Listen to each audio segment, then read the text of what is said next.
How you guys doing?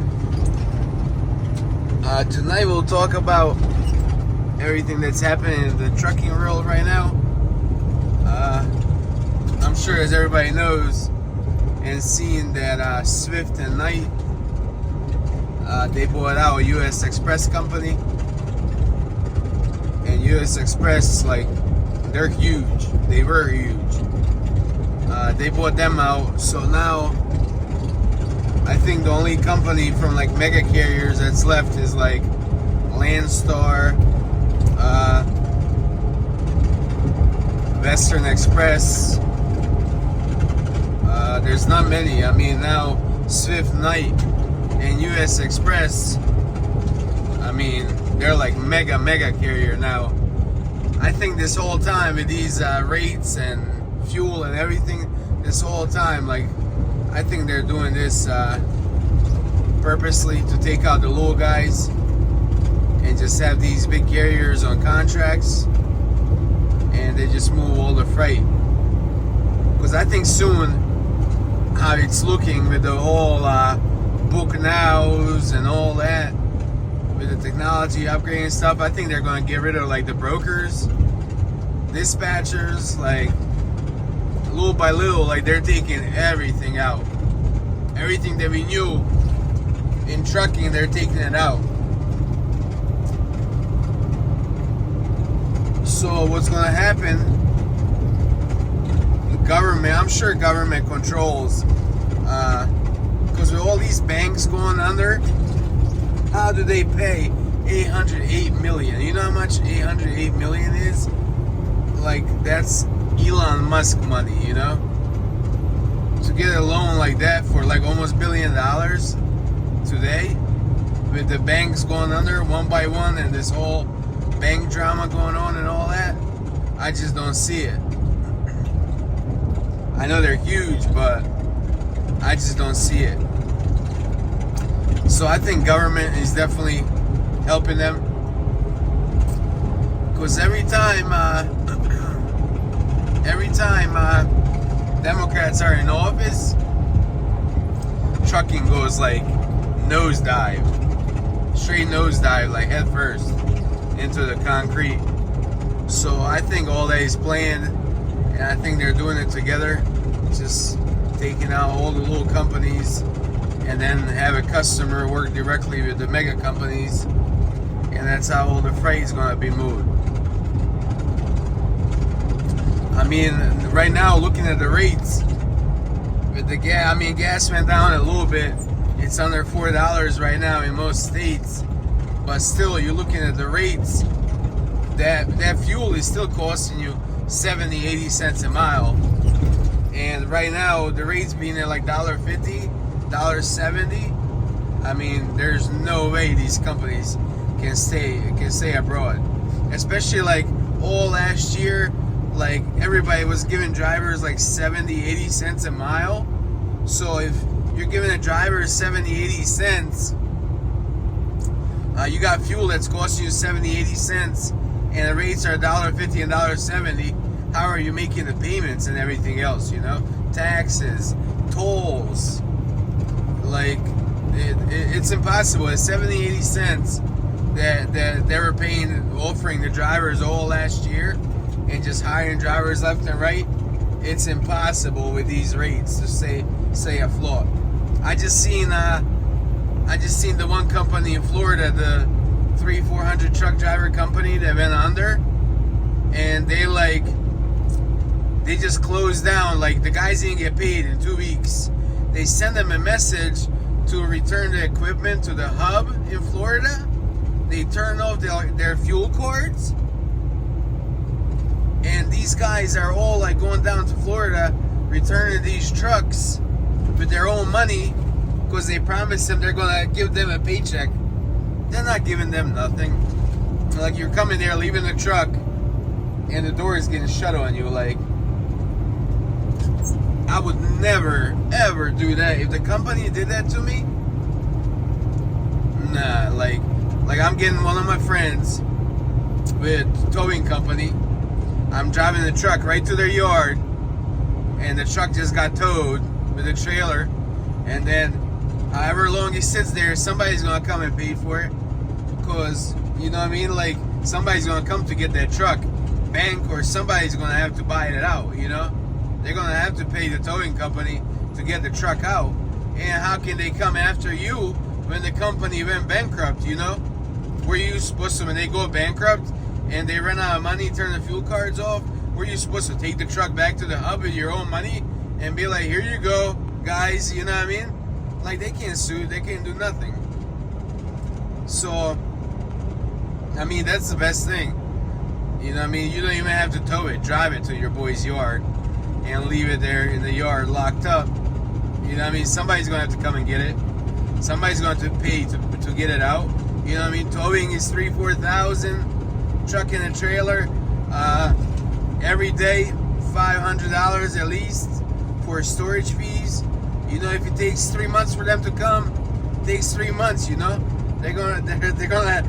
There's no other way. They have to pay to get that truck out. You know, it was illegally parked and it got towed. You know, were you supposed to do it? A driver with no fuel card, no money? Like, were you supposed to drive it back?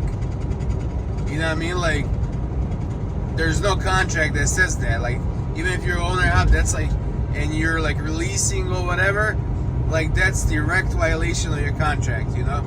Because you're only supposed to return the equipment if you're quitting, if you're leaving the company. If they went bankrupt, why would you return the equipment, you know? With your own money? I mean, I understand if the company is good to you and everything and you're leaving, yeah, I'm all for it, you know?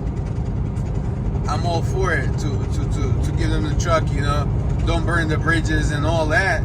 But if they didn't pay you in 2 weeks and they close the doors down and then they're telling you, oh yeah, bring the truck to the hub in Florida and you're all the way in Washington State, it costs you like $1,500 in gas just to get to Florida.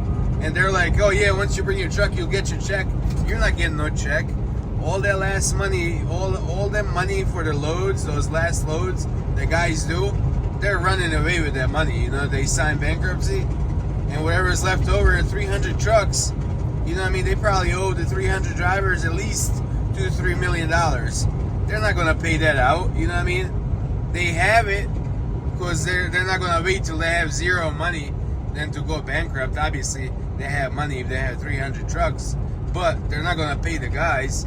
So, like, I was really surprised, like, seeing all these guys today on the video. I was seeing all these guys, like, returning the trucks, and nobody knows what's going on. They're not allowed inside. Like, why would you drive the truck all the way back to them? You're not getting the check anyway, you know? Like, don't be dumb, guys. Like, come on. Like, fight for yourself. You're obviously not getting your escrow back. Obviously, you're not getting any of your down payments back or anything. So, and you're not even getting your money for the work you did. You know what I mean? So, bro, in this world, how they call that? It's a cutthroat world. You know what I mean? This trucking business is cutthroat business. You know, they do you dirty, you do them dirty. Like, don't try to be the good guy. Because obviously nobody's gonna be good to you if 2 weeks they kept saying like, oh yeah, you'll get paid on Tuesday, you'll get paid on Wednesday, you'll get paid on Thursday. You know what I mean? No, like that's direct. That's violation of your contract right there. Because they didn't pay you on time. You know what I mean? So your contract is violated. So there's nothing they can do. You know? So definitely, like, you know what I mean? Everybody should look at themselves first before trying to be a nice guy. Because there's no nice guys in this business, you know what I mean? Because they would kick you tomorrow, you know what I mean? For anything. So why would you be nice to them, you know? But as everybody sees, like, one company after another is just falling under. You know what I mean? Like, they were saying that a couple months ago they were offering guys like 81 cents to come drive over there. 81 cents.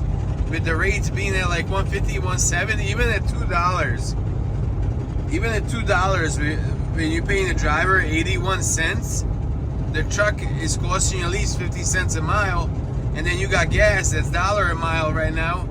So like, how? Like, there's no way you can stay afloat.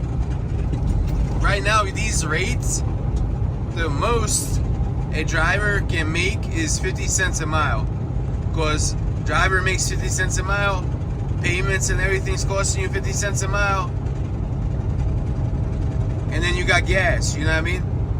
Like, there's no way you can pay drivers more than 50 cents. Like, it's impossible with these rates. Like, even 50 is a lot. So, I'm not sure what's gonna happen, but as we see, everything is crumbling, you know? And then you got these mega carriers. You would think they will get hit the most, but nope. You know, they have contracts, they have customers, you know, they have provided work for them. They got nothing to worry about. They're spending $1 billion and buying companies out, you know? Like, that's so insane to me. Like, I just don't get it. You got one company, you got companies that have 100, 200, 300 trucks, 1,000 trucks going under, and then you have a company with 20,000 trucks that you would think their overhead is twice as much as a little company. You would think they would be the ones to go under first, you know? Because their overhead is so big. The bigger the company, the bigger the overhead, you know? Little company, they might have like 4 or 5 up to 8% overhead. A big mega carrier, they got 15-20% overhead to pay everybody, you know? But it's like the whole trucking thing is basically set up for the big guys, you know? They get insurance at the rates they want. When you're a little guy, you know what I mean? You got to shop around for insurances. You got to shop around for this. You got to shop around for that. When you're the big guy, they come to you and they're like, you know what I mean? A lot of them are self-insured because it's not worth for them to you know what I mean? To go through insurance. So like 20, 30, 50,000 trucks. What's the point of them paying insurance, you know? They're just self-insured because they have all the millions, you know? But, you know, everything comes to them. Banks come to them. Everything comes to them. Even like 1,000, 2,000 truck companies, you know, like everything comes to them. The banks come to them. The salespeople come to them. Everybody comes to their feet, and they get all the deals, you know. But I just don't see it. How, like, this is the longest it's ever been this bad. I think 2018 the rates were like $1. My gas was like $2, and it was like a couple months. Usually around tax time, like January till May. Usually when like it goes bad, you know. But this is the longest it's been bad. It's been bad over a year now, you know, a year and a half. That the rates just been, you know, the rates are just not accommodating everything else going up. I mean, now a truck is $200,000. 2 years ago, it was $150,000. So the trucks went up $50,000. They went up 25% in last like 2 years. Trailers went up 20% last 2 years. But the rates went down, you know? Like we were driving for $2.50, $3, even more than $3 like 2 years ago, you know? So it's definitely getting crazy out there. I mean, we're still holding on and stuff like that. Like just during the time, like I realized that a couple years ago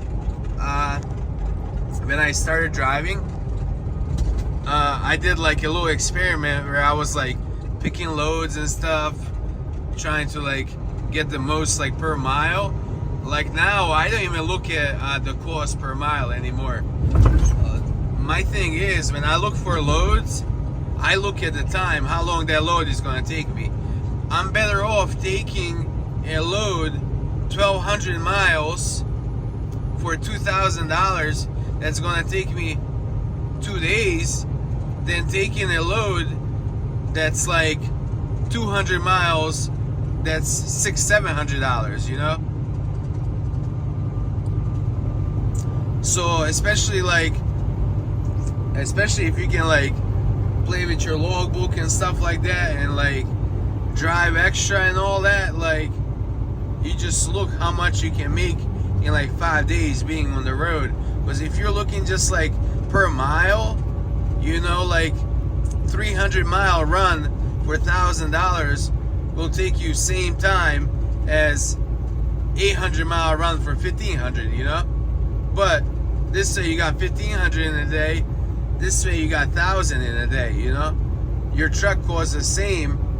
Your truck, let's say your truck is costing you $300 per day, running or not. So like you have to know your cost ahead of time per day, how much it's costing you, so you know how much you have to make each day to get through the week. So let's say you can, you know, you can wiggle your logbooks and all that, and you can drive 800-900 miles a day. Why would you drive little 300-400 mile little trips for $1,000, $1,200, $1,300, even $3 a mile, if you can do a 900-mile trip for like $1,700, $1,800 and complete it in a day, you know? You burn extra $200 in gas, but you make extra $500 that day, you know? That's why I don't look at, I don't really pay attention how much it is per mile.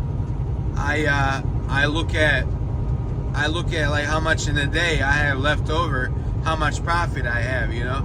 Because the gross really don't matter. If you're pulling 45,000 pound loads, you can make, with these gas prices right now, with heavy load, you can gross 10,000 and not even get 3,000 at the end.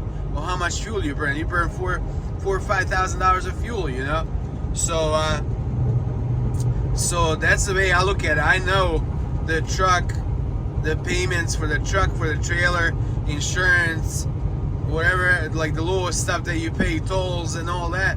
I know how much that truck. I know the truck is costing me $250, $300 a day, running or not. So I want to make at least $1,500 every day, so you can have $1,000 left over, you know. That's why, like, I just don't look at because $3 a mile don't mean nothing, you know. Like, it really doesn't mean anything if you're doing like 300-mile run for $900 in a day. Okay, it's $3 a mile, but you make more money doing a 700-mile run for $1,500, because you're gonna burn an extra $150, $200 in gas, but instead of $900, you're making $1,500 that day, you know. That's the way I look at it, but everybody looks at it different. I just, you know, I did a little experiment myself, and just sitting there waiting to make some money like per mile, it just never worked out for me, you know. I always looked at like the bigger picture, like a week, how long I have left in a week, or like let's say you look at a 2-week period. If you get paid every 2 weeks, you take like, let's say you're on the road 10 days, you add it up, you know how much you made in those 10 days. Because what's the point if you're on the road 10 days and you do 2 loads for $4 a mile? Like, you know what I mean? You're on the road anyway, so why wouldn't you drive, you know? That's why I don't really pay attention per mile. And right now with these rates, I mean, there's nothing, you definitely can't look at the mile, you know? With these rates right now, you just gotta go for the quantity, you know? Just accumulate the most money you can make in a day, however miles you gotta drive, you know? I mean, obviously, you're not gonna take 1,000-mile loads for $1,500, because then you're not making nothing, but, you know?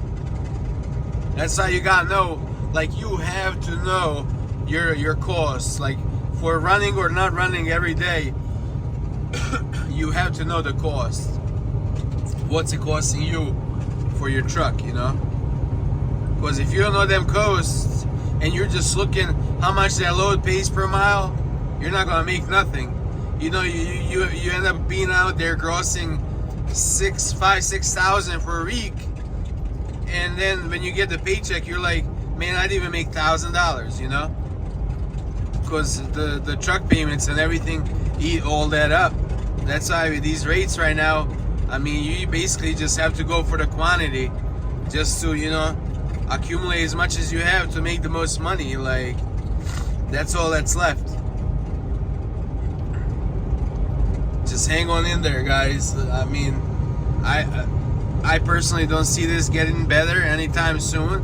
I think it's even gonna get worse before like the summertime. I think it's only gonna get worse, but I think we'll make it.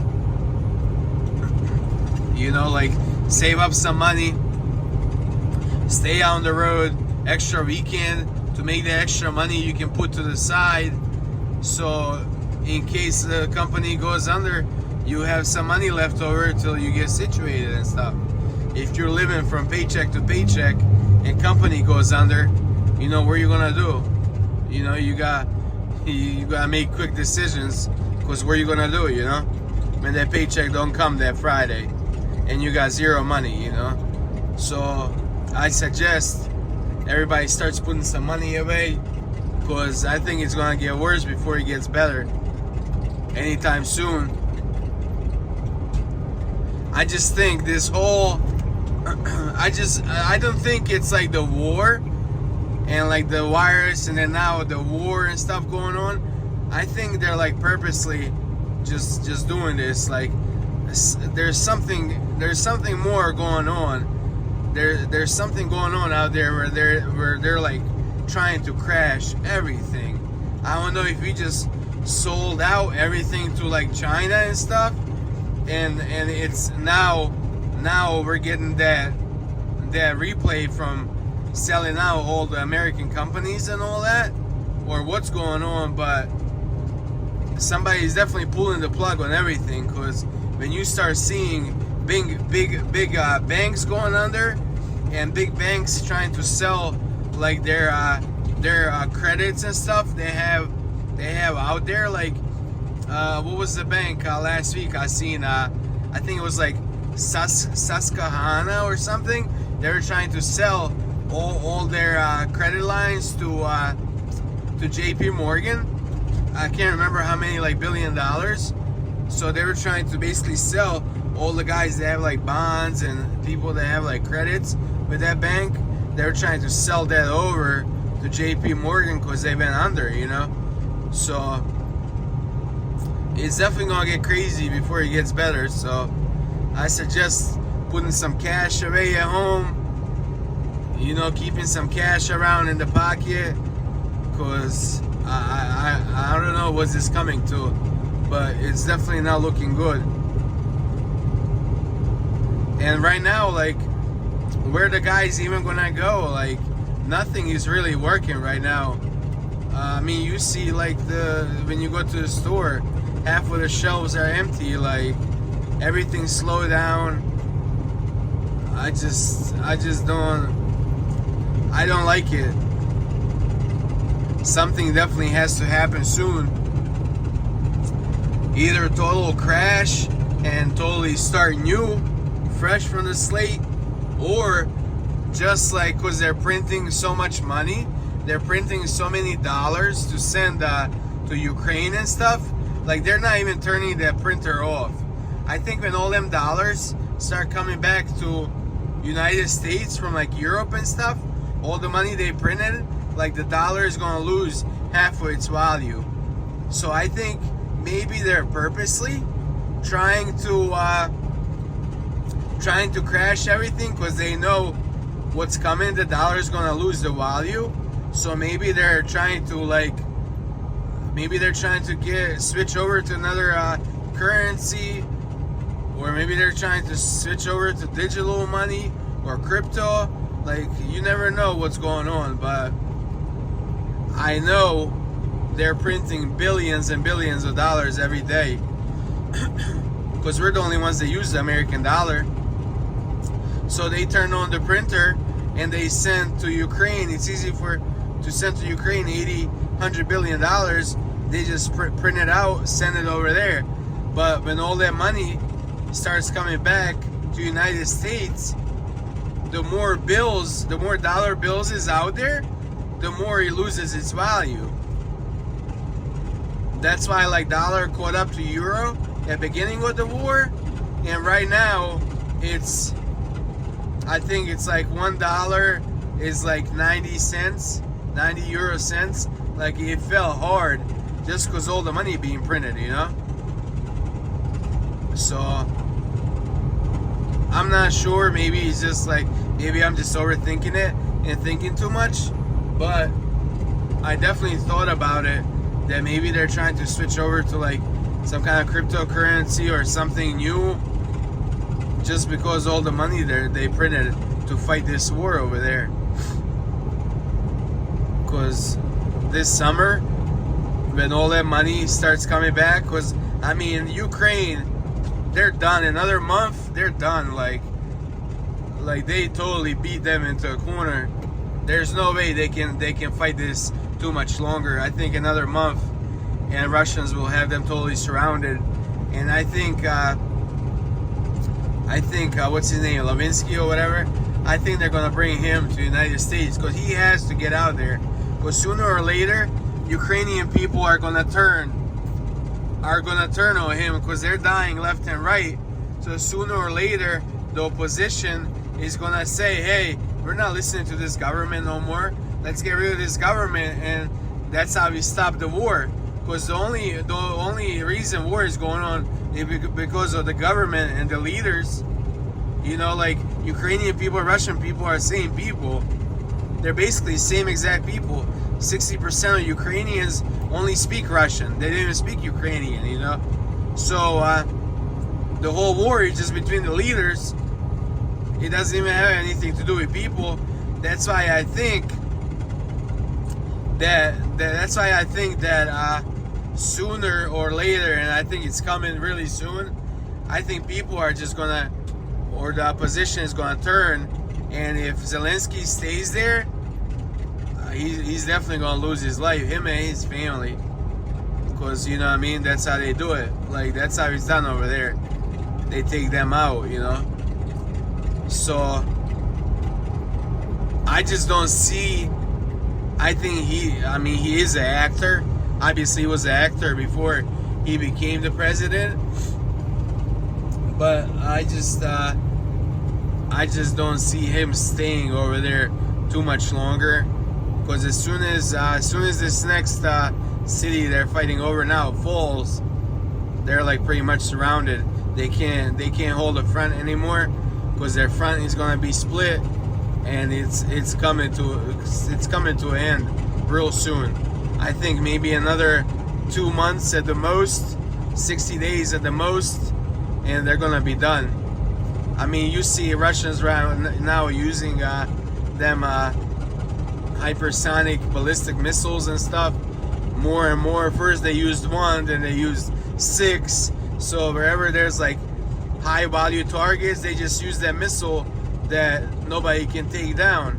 So how they gonna, you know what I mean? How is NATO gonna fight that when they're just taking everything out? So it's sad. I just I'm not taking anybody's side over there, because us Serbians and Russians and Ukrainians were like almost the same people. So I mean, we're pretty much same people.